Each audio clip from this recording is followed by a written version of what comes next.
Hey, what's up guys, Rev here. So today we're going to be going over two different situations where beloved characters and IPs are being absolutely butchered by billion-dollar companies. Now we're going to start with this monstrosity right here. This is the result of a very hyped up collaboration between Street Fighter and Spy Family. And this is an avatar costume that a lot of people think is really bad because this is an official screenshot from Capcom's promotion of this collaboration. Now, how did this happen? Well, it was a much hyped up collab between Spy Family and Street Fighter. And it just seems like with two IPs like that, this was going to be a very big event and something really cool was going to come out of it.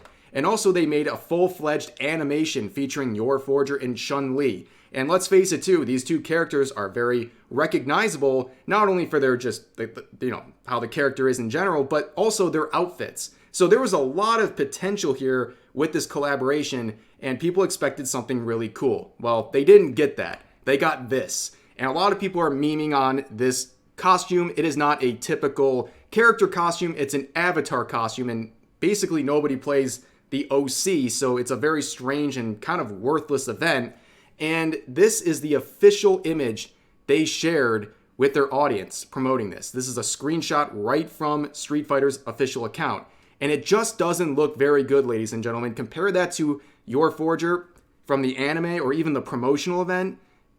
It just doesn't look good. And I think people are justified in saying this is very underwhelming.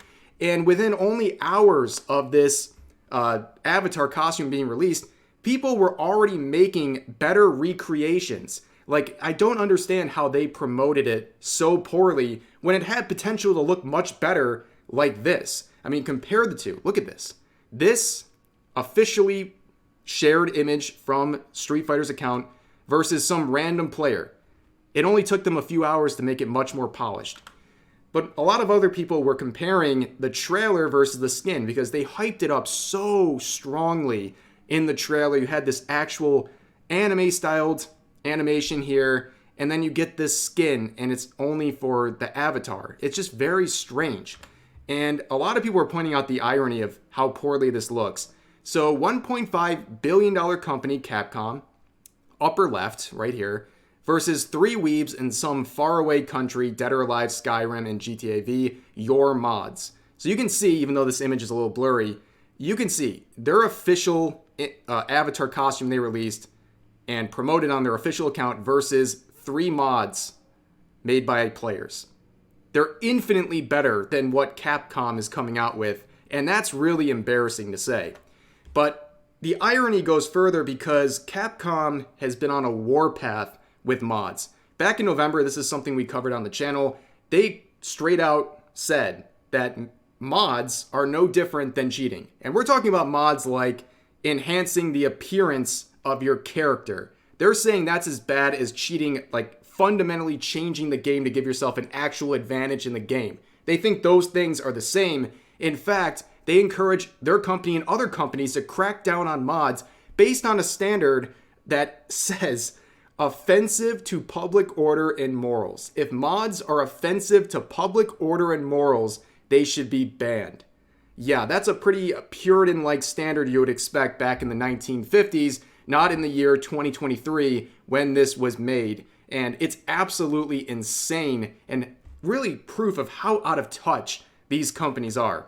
But going on, here's some other highly liked tweets quoting the original Street Fighter promotional tweet saying making this an avatar costume instead of a normal character costume has to be the biggest fumble in history. The Chun-Yor costume would have made enough money to fund 10 more seasons of this game, which is a very good point. Not only is it just a disappointing result, fans don't like it, but they could have made so much money. And as a business, it's crazy to see them choose a clearly worse option. Like, it's in their own incentive to make it something that everyone could have as a normal character costume, but instead they make it an avatar costume, and people just don't really care about avatar costumes. And that's reflected in this tweet here saying, "This is genuinely why I hate character creators in fighting games, man. All the cool stuff goes to the effing OC that nobody uses." And that's exactly what a lot of people are saying. It's just a totally underwhelming event. Here's another quote saying, Whoever is doing community gauging and marketing has zero clue what they are doing. Instead of making this an actual character costume at the very least, they made it into an avatar clothing set. There was so much hype around this due to the animation, and you turn it into that, and that really sums up how people have reacted to this avatar costume, this whole event.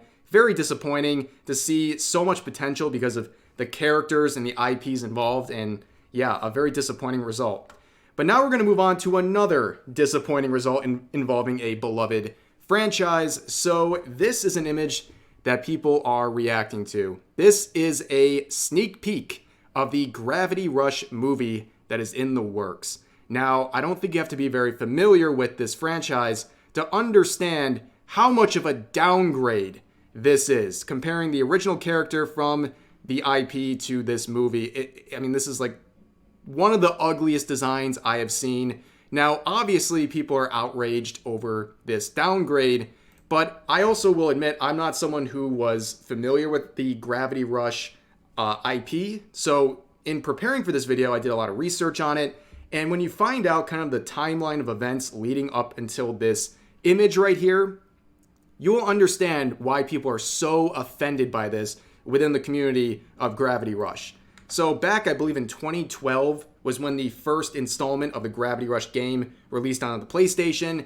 It was very well liked, very popular, to the point where in 2016 there was an actual anime adaptation of this game released called Gravity Days. It's 20 minutes long, and looking through the screenshots of it, it is beautifully made. It's very aesthetically pleasing, very, very, very well done. A lot of people really enjoyed this adaptation, and that was a lead-in to the release of Gravity Rush 2 in 2017. Once again, very well received game, and by players, by their determination, a lot of them considered this to be the end of the franchise. This was the bow on it. This was supposed to be the end. So they were very confused and stunned when in 2022, it was announced that there was a Gravity Rush film in works. Now, a lot of the really diehard fans of this franchise, of course they want more content based on, the game or the anime or something like that. But even they were like, I don't know if I want this because this seemed so random. And also confusing because back in 2021, a year before the movie announcement, Japan's studio was shut down by Sony. That is the studio that made the games and the anime, the entire franchise. Those developers are gone. All the people who worked on developing those projects for Gravity Rush are gone. So who is making this movie? Who are the people involved with adapting this IP for the movie? It's very concerning. And we got these leaks, not even leaks, these teaser images of the movie back a few days ago when Sony held a CES press conference, and they were showing off some new tech they're using, and we saw some very short clips coming out of this movie, and let's just say, ladies and gentlemen, they are terrible. They look really, really bad. I don't think anyone actually likes this. And this is the image in particular featuring the main character of the franchise that people are talking the most about. Because my God, what a massacre, what a butcher job of this character. I mean, this is really, really embarrassing. The obsession with making things as ugly as possible these days in certain Western developments, because this was developed in Sony's Western team. I don't know what is going on with these companies and their obsession with making everything so unappealing. And this is probably the best summation. So, what in the code Lyoko looking ass, low quality but high budget money laundering scheme Lord Farquaad and the Final Fantasy spirits within crossover no one asked for, empty soulless landscapes with poor lighting making the world feel dead kind of 2005 red versus blue project is this. Mic drop, ladies and gentlemen. A perfect summation of how people feel about this situation. But yeah, Japan's studio was shut down for this. So at least when the studio was shut down, there was kind of a finality to the situation, right? Like it's over and you don't expect anything else to come out of that franchise because at that point you're just basically digging up a corpse for the purpose of making money. And that's exactly what's going on here. And a lot of people within the fandom are like, I wish Sony just continued to ignore this IP, just leave Gravity Rush alone, especially after all this time. But in general, a lot of people were tagging me about this story, and I wanted to share that as well alongside the Street Fighter stuff, because this was a crazy situation, and looking at the history of Studio Japan and their involvement and their eventual shutdown and the timing of the film and also the leaked or the shared images from the recent events. This is a crazy situation, and as always with both of these situations we covered today, share all of your thoughts about them in the comment section down below. That's going to do it for this video. I hope you guys enjoyed. I'll see you next time.